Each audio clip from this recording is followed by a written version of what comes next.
You're listening to The Lyndia Grant Show. Think on these things with Lyndia Grant. Good evening, Radio 1 listeners. Thank you for tuning in to The Lyndia Grant Show.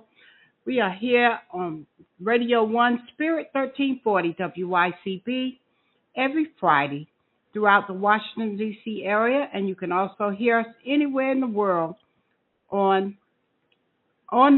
If you go to Spirit 1340 WYCB, you can click Listen Live. This is Lyndia Grant here as your host. This week we're going to have a rerun of our second guest because there was a power outage last week, and we're going to let you hear our second guest. Is going to come on, and her name is Ayanna Blake, and she's going to be talking about a conference that she has coming up. But because Dr. Julian Malve talks about politics, we are recording Dr. Julian today so we can talk about what's new for the week. Talk to us today, Dr. Julian. This is for our May 2nd show coming up. No, not for May 2nd. For our May 9th show coming up this Friday. Talk to us, Dr. Julian Malve. Absolutely, Lyndia. And, I couldn't have you rerun me because this stuff changes so quickly. Mm-hmm. It will be old by the time it's new. Yes. So let me begin with the planned parade through Washington, D.C. It's planned for June 14th. The Army announced it. It's the 250th anniversary of the Army, but it's also that man's 79th birthday. Mm-hmm. He wanted a parade in 2018 when he or 2017, when he became president. He wanted a parade then. Everybody said no. Now he's back in power, and so he wants a parade again. In 2018, the cost of the parade was $92 million. Now, if you add inflation to that, we're talking over $100 million. This is happening at a time when we're laying people off. They keep talking about they don't want any fraud, waste, and abuse. But what is this? Yeah, fireworks, a parade, millions of people involved in this for his 79th birthday. This is cray-cray to the cray-cray to the cray-cray. Yes. Me, myself, and I intend to leave town well before June 14th. I don't want to be around it. And we don't know where they're going to go. Mayor Bowser has said that if they're going to bring trucks and tanks through the streets of the district, they have to spend millions to repair the roads. But there seems to be no notion that that's going to happen. So the district, the taxpayers of the District of Columbia, are likely to be the ones who have to essentially shoulder this. So this is fraud, waste, and abuse, y'all. This is fraud, waste, and abuse. And these plans were released on May 2nd, and they have been building on it since then. Now, what else has been happening in terms of this craziness? Our museum, the Blacksonian, the National African American Museum for History and Culture, is under attack. There now has been an executive order, yet another order. Reverend Amos Brown, one of my buddies from San Francisco, he had donated 2 items to the museum. They returned to him. One was a Bible that he had when he marched at age 16 with Dr. Martin Luther King Jr. They really are going through a number of things to basically whitewash our history. But on last Saturday, May 3rd, a number of people were out. They started at the Wilson Building and they marched down to the museum, hands off our history. The ASALA, the Association for the Study of African American History, Life and History. Culture. Life and History, thank you, which was Carter G. Wood's organization, led by Kay Whitehead, who's a professor in Baltimore. She's the president. They had hundreds of people out there basically saying, hands off our history. Here we have it. We have it. This is what's going on. Now, last week, Friday, we did get a jobs report. It was not a bad jobs report, actually, at all. 177,000 jobs were created. in the month between March and April. And so many people say, oh, that's great. Well, we haven't seen what happened in April. We'll see it next month. And we know that the federal government has laid off thousands of people. So even though we have a decent jobs report, it doesn't mean a lot when we look at it contextually. And I know that some people will say, well, you always say that. But here's the bottom line. The bottom line is that we're looking at a situation that's extremely precarious, and we keep talking about it. Mark Carney, the Prime Minister of Canada, met with the president on Tuesday.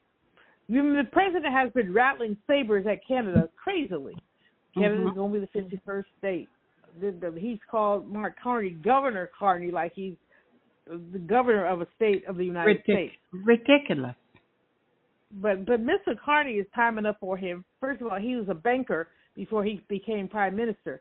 Everybody predicted that he would lose, but as soon as this president started talking trash, the Canadian people rallied around him and said, oh, hell no. So they had a meeting. Apparently it was a decent meeting, but Mr. Carney was very clear, Prime Minister was very clear. He said Canada was not for sale. He said it was never for sale. Our president said never say never.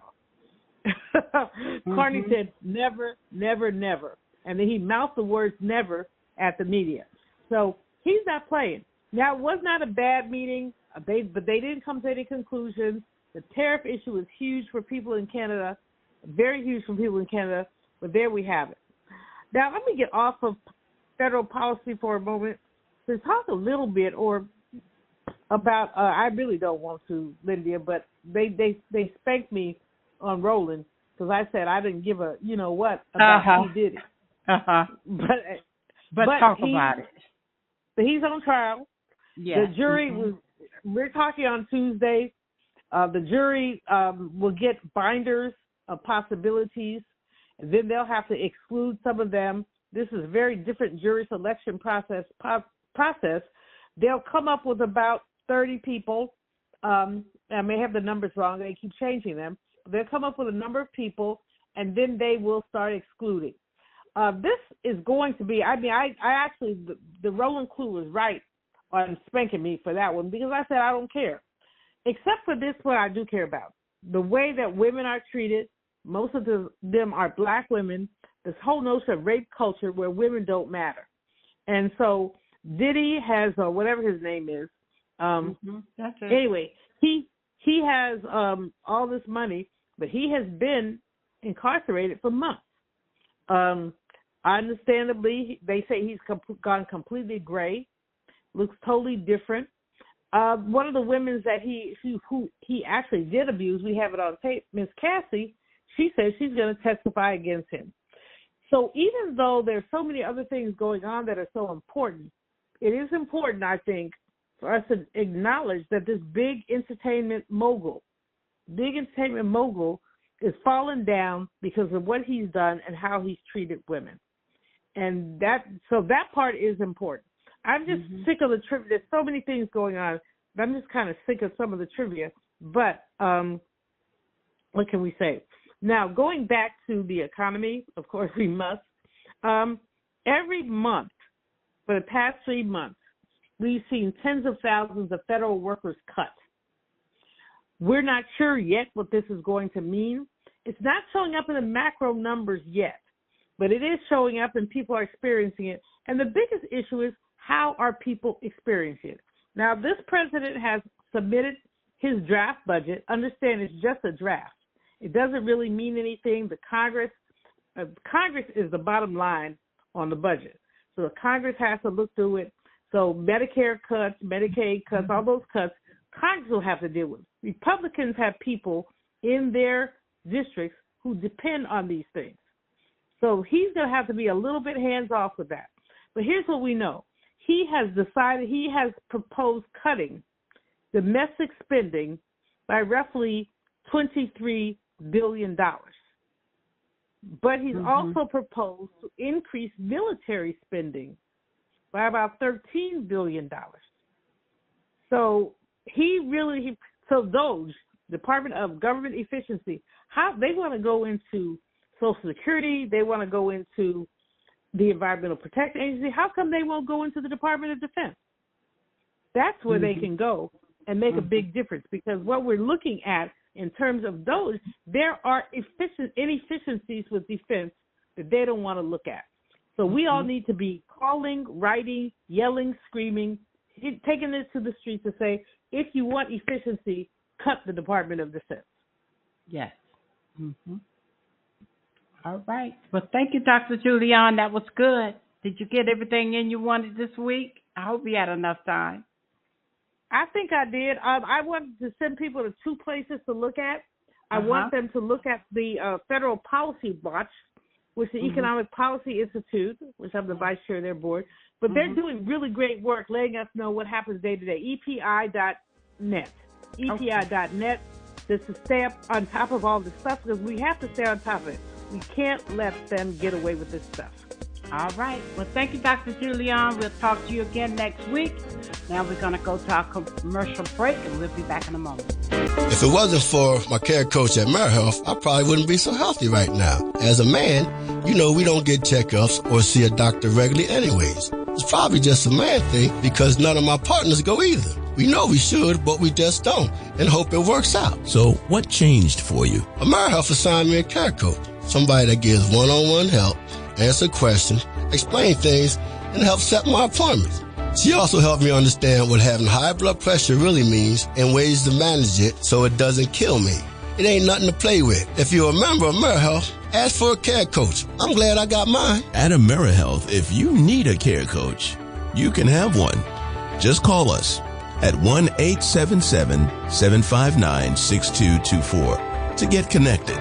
1-877-759-6224. This program is funded in part by the government of the District of Columbia Department of Healthcare Finance. Mayor Muriel Bowser. Washington and former religion columnist Lyndia Grant.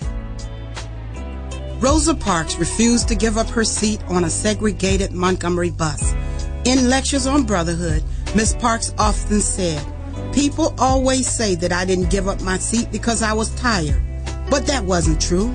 I was not tired physically. I was not old. I was 42. No, the only tired I was tired of giving in. Driven out of Montgomery by harassment and death threats, Detroit, Michigan became her new home.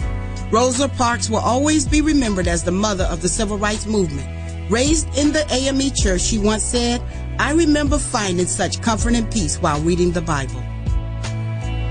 Read more in the religion column of the Washington Informer, an award-winning African-American newspaper. We don't report crime or gossip, just positive news. Pick up the Washington Informer or visit us online at washingtoninformer.com. Call 202-561-4100 for more information.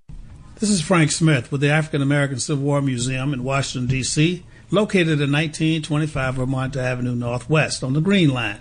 Did you know that a recent study found that children who visit museums do better in school and in life than children who do not? So parents, teachers, and preachers, let's get moving. I promise you, if you bring your children to the African American Civil War Museum, they will be inspired by the images that they see. They will be impressed by our living history reenactors who are always available, and they will be involved in our scavenger hunt that takes them throughout our exhibit. That's the African American Civil War Museum, 1925 Vermont Avenue. Our hours are 10 to 6:30 on weekdays, 12 to 4 on Saturdays and Sundays. See it. Be inspired. Thank you for tuning in to the Lyndia Grant Show. We are approaching our 16th year. We've had some exciting shows, and we work hard to promote this worldwide.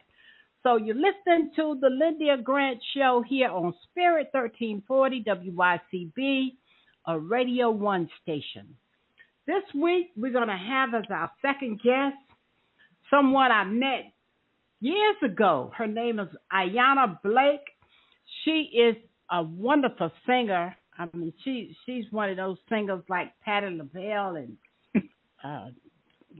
Diana Ross and Aretha Franklin. This girl can sing, I'm telling you. And I know good singing when I hear it.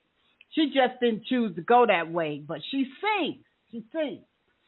But she's going to talk to us today about something else she's doing called Her Cause, HER Cause Incorporated. And she sang for the African American Civil War Memorial back maybe one of our celebrations. I don't think it was the grand opening in 1998, but it was maybe the 10th year or something. But anyway, I had her come back and she sang. She sang at my church. That's why I know.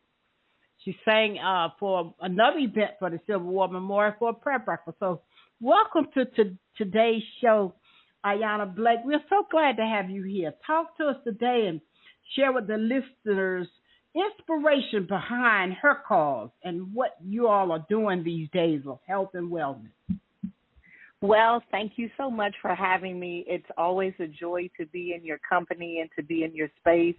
I appreciate you and all that you do for the DMV and beyond. And so I am always so honored to just be close by and to hear your voice and to talk to you. So thanks so much. Her Cause is my newest baby.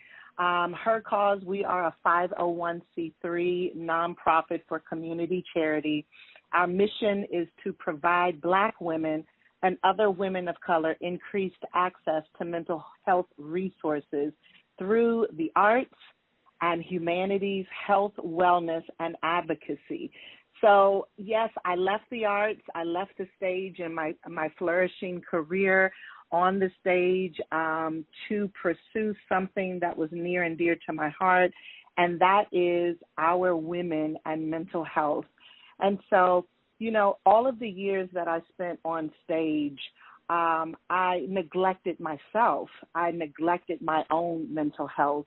And as a result, I developed this tool, this resource for other women to not have to spend so much time looking for resources, but they have resources right at their disposal. And so that's how Her Cause was developed.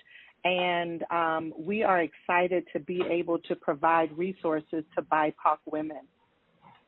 Okay, so when you were out there, I know I went to some of your shows, and you do a fabulous job.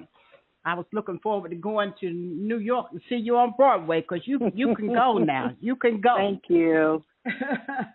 But so you were inspired when you started looking at yourself and how much you were doing to not only take care of you, but to look out for other women who were doing something similar.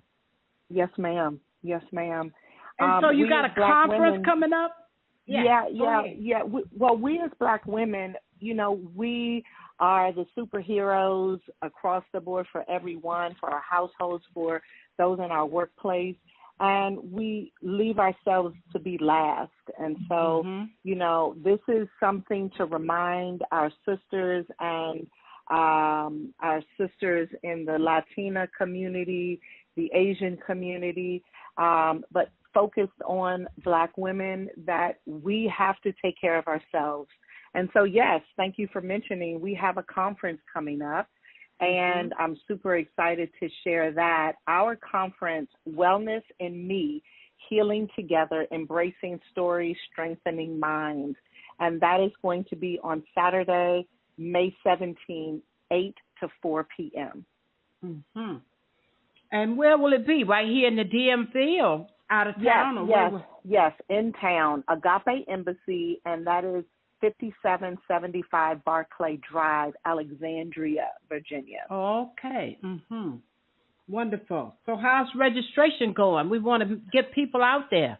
Yes, registration, well, you know, to be very honest, I hate this about our people. We wait till the last minute. And so we are waiting we had an early bird registration, but I am optimistic that folks will jump on board and really start to prioritize their mental health. I have a quote from Michelle Obama, and she talks about, and I love this quote so much, she says, at the root of this dilemma, talking about mental health, is the way we view mental health in this country. When it comes to mental health conditions, we often treat them differently than other diseases like cancer, diabetes, and asthma. And that makes no sense. Whether an illness affects your heart, your leg, or your brain, it's still an illness, and there should be no distinction. And so, but people often try to act like somebody think you done gone crazy or you flew the coop, and it's all those negative. But you know what? I want to say to help you say this. When I was reading a book by Sidney Poitier called what was the name? I can't think of the name of his book that I read, and I lived by that book so much. But he wrote it when he was over in Cat Island, and he talked about how he was married, but he loved Diane Carroll, and she loved him, and they both ended up having to go get therapy because they were trying not to love each other or see each other. And they didn't want to because of what people would think.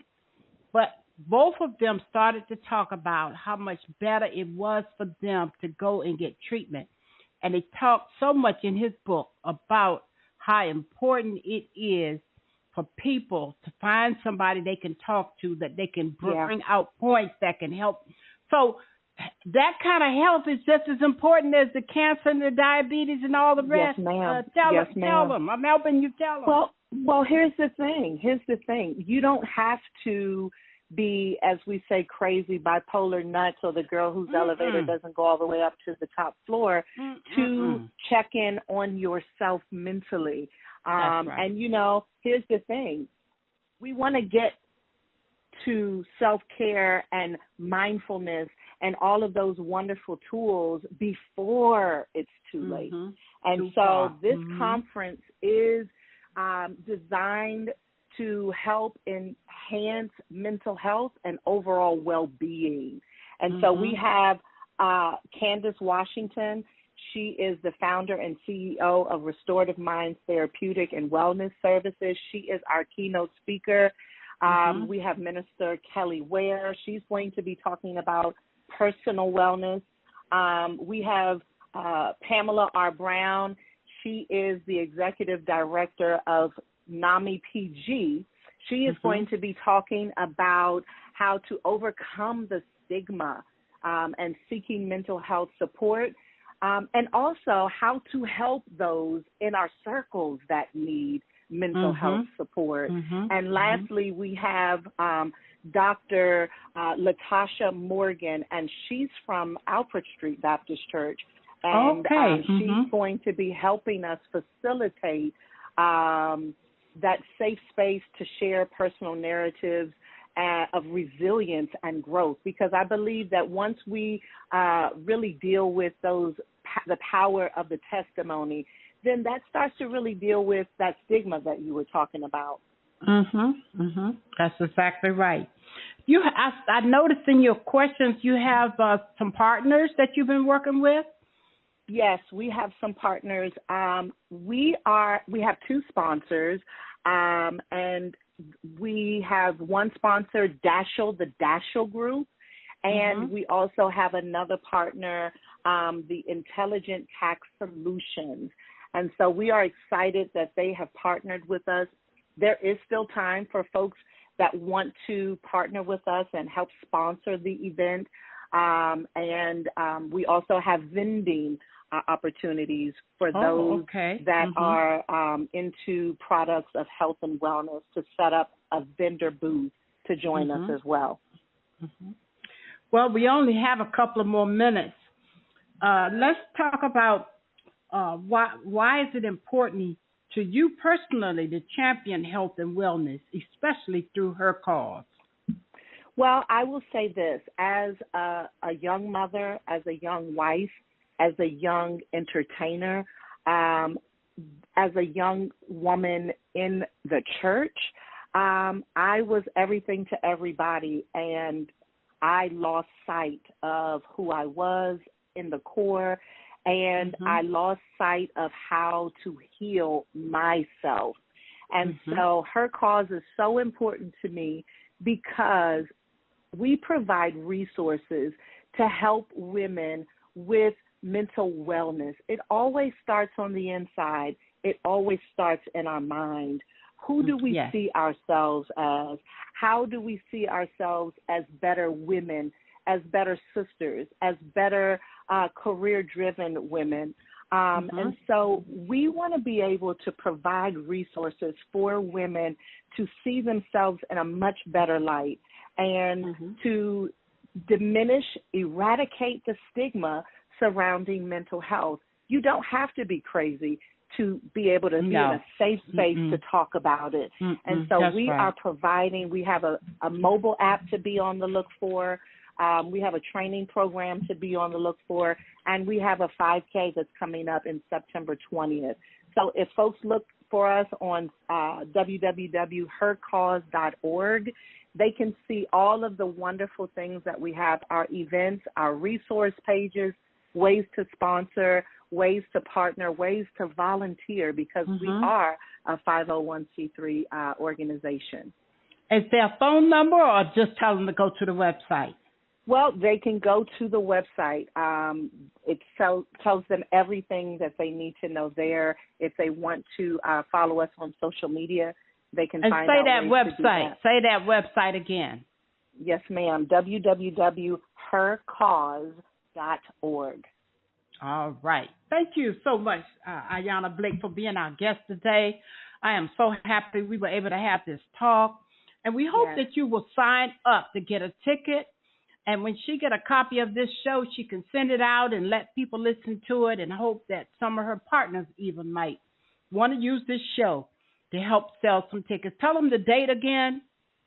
This is May 17, Saturday, May 17, and it is from 8 o'clock to 4 o'clock p.m., and they can find all of that information on our website, hercause.org.